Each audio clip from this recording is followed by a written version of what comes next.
एक पक्षी मेले का आयोजन किया जा रहा है 13, 14, 15 जनवरी 2025 से। वेन्यू रहेगा अबेड़ा बायोलॉजिकल पार्क। इसमें मेन उद्देश्य यह है कि पूरे कोटा के अंदर इसको जो बर्डिंग है इसको हम एक पर्यटन एक्टिविटी की तरह प्रमोट करें। साथ ही साथ ये है कि स्कूल्स के अंदर बच्चों में, जनसाधारण में, ऑफिशियल्स में, प्रशासन को, सभी को हम ये अवेयर कर सके कि बर्ड्स की लाइफ कितनी इंपॉर्टेंट होती है, बर्ड्स हमारे लिए कितनी इंपॉर्टेंट है और कैसे उससे हम बेनिफिट्स भी ले सकते हैं। वो इनडायरेक्टली तो हमें बेनिफिट कर ही रही है, बहुत तरह के वो पेस्ट कंट्रोल करती है, बहुत तरह के पॉलिनेशन करती है, स्कैवेंजिंग करती है। इसके साथ साथ हम उनको टूरिस्ट से भी जोड़ेंगे, टूरिज्म से भी जोड़ेंगे इसमें। तो इसमें बहुत तरह की एक्टिविटीज रहेंगी। इसमें हमारे अब बच्चों का ड्राइंग कंपटीशन भी रहेगा, क्विज भी रहेगा, बर्ड रेस भी रहेगी, ट्रैकिंग भी रहेगी। तो बहुत तरह की एक्टिविटीज हम इसमें कराने जा रहे हैं 13, 14, 15 3 दिन तक। और इसमें इनॉग्रेशन सेरेमनी जो रहेगी वो 13th में रहेगी। 13th में अमृता दुहन जी जो हमारे पुलिस अधीक्षक हैं यहाँ पे कोटा की, उनको चीफ गेस्ट हैं।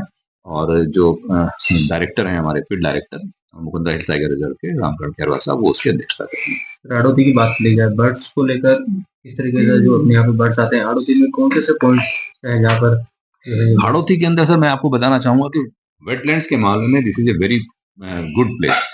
हाड़ौती के अंदर बहुत सारे वाटर पॉइंट्स हैं। मेनली हम सिटी सिटी की बात करें, कोटा के अंदर बात करें तो उम्मेदगंज पक्षी विहार, अभेड़ा तालाब, सोठिया तलाई, इसके बाद जोराबाई, अलनिया तालाब। और यदि थोड़ा सा आप बाहर निकलेंगे तो इसमें कम से कम 40 आपके पास वाटर बॉडीज है यहाँ पे, जिसमें हमारे पास बर्ड्स आती हैं। और बर्ड्स भी हमारे यहाँ बाहर से आ रही हैं, बहुत सारे जो प्रवासी पक्षी हैं उसमें उज्बेकिस्तान से आ रही हैं, मंगोलिया से आ रही हैं, रशिया से आ रही हैं, यूरोप से आती हैं बहुत सारे। इस टाइम लगभग 10,000 बर्ड्स हमारे यहाँ हैं। इसमें स्पीसीज वाइज देखेंगे तो लगभग 140 टाइप्स की बर्ड्स हैं जो हमारे यहाँ आई। अकेले उम्मेदगंज पक्षी विहार में 8 से 10,000 बर्ड्स हमारे यहाँ हर साल आते हैं। और बड़ा इंटरेस्टिंग, बड़ा मिस्टीरियस इनकी लाइफ होती है, कैसे वो वहां से ट्रेवल करके यहाँ तक आती है। एक एक बर्ड ऐसी होती है जो कंटिन्यूअस 8 से 11 घंटे तो हर एक बर्ड उड़ती ही है एक दिन में।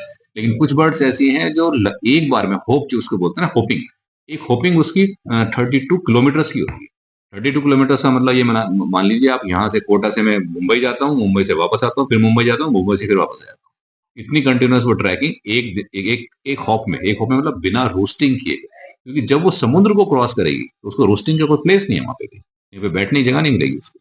जब वो समुद्र क्रॉस करती है तो कंटिन्यूस उसकी हाइट भी अलग अलग उस पर रहती है। एक बर्ड ऐसी होती है जो रिवर के जस्ट 3 फीट ऊपर उड़ती है, और एक बर्ड ऐसी भी होती है जो 11,000 फीट पे उड़ के आती है।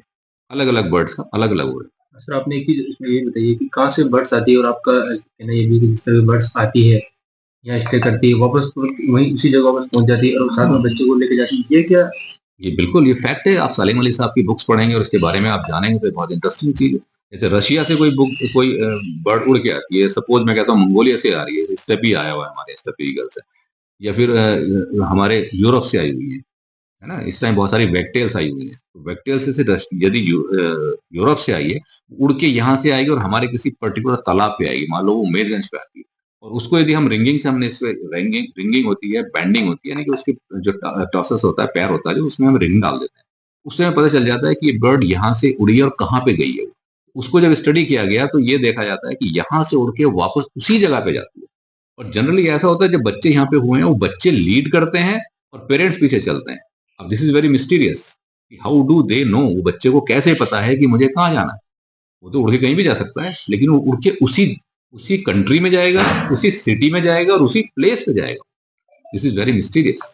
ये उसकी जेनेटिक होता है, जीन्स के उसके अंदर पड़ा हुआ है, क्योंकि सदियों से, हजारों लाखों सालों से वो चिड़िया उड़ के आ रही हैं और वापस जा रही हैं, तो उसकी जीन में फीड हुआ हुआ है। जैसे आप देखेंगे अलग अलग बर्ड्स होती हैं, अलग अलग तरह के घोंसले बनाती हैं। हम ह्यूमन बींग तो ऐसा नहीं करते। मैंने आपको घर देखा, मैं आपके जैसा बना लेता हूँ। फिर देखा इसने और अच्छा बना रखे, मैं उसके जैसा बना लेता हूँ। और बया जो है वो बया बया की तरह ही घोंसला बनाएंगे। वो टिटेरी की तरह नहीं, यार चलो खुले में अंडा दे दो, या कबूतर की तरह नहीं, चार रखे उसने वहां पे इधर उधर से उठा के और उसमें अंडा रख लिया। हर एक बर्ड अपने हिसाब से करती है, अपने तरह के, उसका जैसे घोंसला उसको बनाना है वो वैसा ही बनाएगा। किंगफिशर है, वो मिट्टी में बना रहा है तो मिट्टी में ही बनाएगा। यदि जकाना है वो फ्लोटिंग लीफ पे देती है, फ्लोटिंग लीफ चाहिए उसको, जब तक फ्लोटिंग लीफ नहीं मिलेगी वो एग नहीं करेगी, एग करके ब्रूड नहीं करेगी उसको। तो हर एक का अपना अपना फिक्स है। ये बहुत इंटरेस्टिंग लाइफ है, यदि आप इसके बारे में जानेंगे तो आप कहेंगे। बहुत सारी बर्ड्स ऐसी है जिसके ऊपर हम मतलब बहुत सारी इंफॉर्मेशन दे सकते हैं। कुक्कू, जैसे कोयल होती है, बटन कोयल अलग होती है, एमू अलग ही उसका वो होता है, नेचर होता है। स्विफ्ट होती है, 8 8 महीने तक कंटिन्यूस उड़ती ही रहती है। हर एक बर्ड का एक अपनी हॉर्नबिल, उसकी अपनी अलग ही लाइफ होती है। तो ये सब चिड़ियाएँ हैं, इनके बारे में आप जानेंगे तो आप अलग ही दुनिया है। ये मुझे लगता है 13, 14, 15 में हम थोड़ा-सा एक इग्निशन दे पाएँगे यहाँ के जनसाधारण को, यहाँ के बच्चों को, सबको बता पाएँगे।